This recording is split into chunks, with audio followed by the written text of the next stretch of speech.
Okay, so we're here to talk about the popular topic of responding to national crises.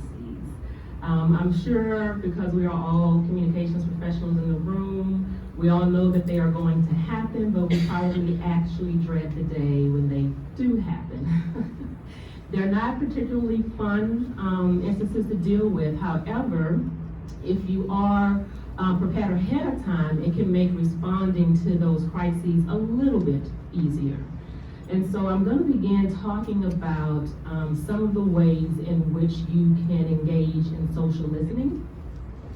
And you may have heard the term social monitoring as well before, but social monitoring really involves basically just observing in terms of how your social media posts are being engaged, how they're being shared. The difference with social listening is you are paying attention to what it is that your public is saying, and you are acting upon those insights. So it's very important that you have social listening as a part of your crisis management plan, because it basically gives you insight in terms to what your customers are saying, what they're thinking, how they're talking about your products. At the DC Public Library, we actually have several platforms that we use that range from Twitter to Facebook to Instagram. We also have interactive programs with our customers like Twitter book chats and things of that nature, but it's also helpful when you get comments just from the general public that say, I love the library, or I went into the library today and I realized they had XYZ, my mind was blown. And so it's helpful to have that kind of awareness of what the talk is about your product or about your company, so that you stay in the know in terms of what's being discussed about you. And this can become incredibly beneficial in terms of a crisis, because a lot of times they do unfold on social media. And I will say that when crises happen on social media, they spiral out of control very rapidly if you don't get a handle on them very quickly. And I think I'm supposed to advance my slides, so that means... Awesome. So in terms of the social listening, I've broken it down into low tech and high tech, because I know in the audience we have a lot of government organizations. We also have nonprofit organizations, which basically means we don't have a lot of money that we're working with. And so sometimes you need to have some of those low tech tools. And some of these could involve, if you have an individual, and you may not have a person that's dedicated solely to run your website and your social media, maybe it's shared upon many different people. You can take turns monitoring those particular websites, just scrolling them. You can search for certain hashtags, words that are known in your industry, just so you can kind of peruse what's out there and what's being said about you. Another low-tech way that we find beneficial at the library is using working groups. And we have what's called a social media working group. There are 26 various libraries in our system. And we invite staff from all of these various libraries to participate in our working group. And it is a tremendous help to us because, you know, the libraries, we have evening hours, we have weekend hours. Those aren't always necessarily the hours that our communications office operates, but as you know, the news and communications is on a 24-hour cycle, so we need to be responsive and we need to be available. So having a staff that are of people that are interested in social media, that have an interest in it, it's very helpful to have a working group of these various people. They come up with ideas for posting stories, and they also can help with the social listening as well, and they can alert you when things are starting to grow. Some of the high-tech options include Hootsuite, as well as using mystery shops. The library actually completed its first year in utilizing mystery shops this year. And with mystery shops, I don't know if you guys are familiar with it, but you basically hire a company that will go to whatever location you want it to go to, and based on certain scenarios, they will actually pose themselves as shoppers or customers, and it's their job to go through the processes of doing whatever, you know, that exercise is. So it could be getting a library card, or going in and asking a library, you know, how do I conduct research on this certain topic? And that mystery shopper is going to record and observe everything that goes on in your place, and they're gonna go back to the company that hired them, and they're gonna file a report. And that report gives you some very insightful information in terms of the level of customer service that your organization offers, how your staff interact with customers. And when we did this particular round of mystery shops, we did it for in-person as well as on our website and through social media.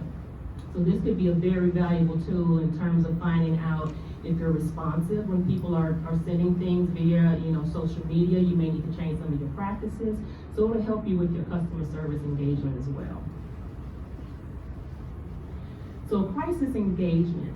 You may think, oh wow, that's a really good picture that captures the scenario quite nicely, but that's the Georgetown Public Library. That is actually one of our libraries, and in April of 2007, it caught fire due to some contractors that were working on our roof. And this particular library also houses the Peabody Collection, which is a very special collection that has information in it dating back well over 250 years relating to the Georgetown area. And it was set to go ablaze with the rest of this building, as you see here. So how do you handle something like this? Never in a million years would I think any of us have imagined that the library would have caught fire and that we would have had to deal with that. One of the ways that you can be prepared is to have a crisis management plan. Now, you can't always account for everything that's going to happen in your plan. I would recommend coming up with maybe 5 to 7 scenarios, just things that you brainstorm about, and you can come up with responses to them. I can tell you now that one of them would not have been a fire, but going forward, we definitely would include something like this in our crisis response plan. When you are dealing with something like this, you want to basically find out what is the situation. Give me all the facts, what happened, what went on. You don't want any speculation, you don't want any assumptions. When you're responding to the public, you definitely want to be honest, you want to be responsive, and then when everything is over, you want to sit down and have a chat with your response team to find out, how did we do? Were there things that we could have improved? What lessons did we learn? And with this particular incident, there was actually a really great actionable lesson that came out of it. And now our special collections team, they actually have what we call like go emergency packs.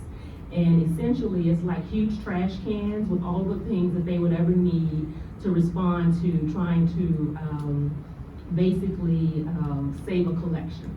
Particularly things that are precious items that are more than 100 or so years old. And so they have things in there like trash bags, they have gloves, they have like the wading boots to wade through the water. And so that was a good lesson learned for them in terms of being prepared for the next emergency.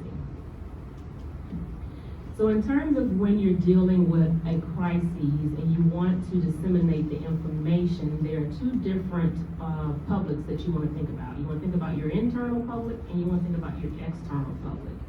In looking at the internal public, the most important people that always get overlooked are the staff.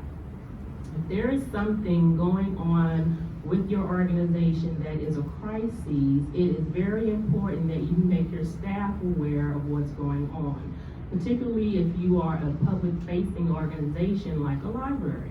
There could be times when customers may have, gotten wind of something and they will come in and they will ask a staff member and they will have no idea what they're talking about. The harm in that is you no longer have control over the message. If your staff are unaware of what's going on, they have no way to respond. And so if you're being proactive and you include them in the situation, you give them talking points, you let them know what's going on, you have a better opportunity to control the message. You can utilize things like emails, and of course you can push information out to the public using your website as well as your social media. And in terms of external channels, someone said earlier that you really have to manage relationships, and I would say relationship management is key.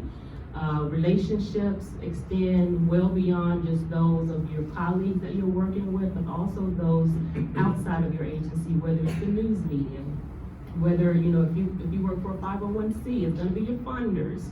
all sorts of people. You want to make sure that you establish those relationships early, and that they're not just hearing from you when you need something.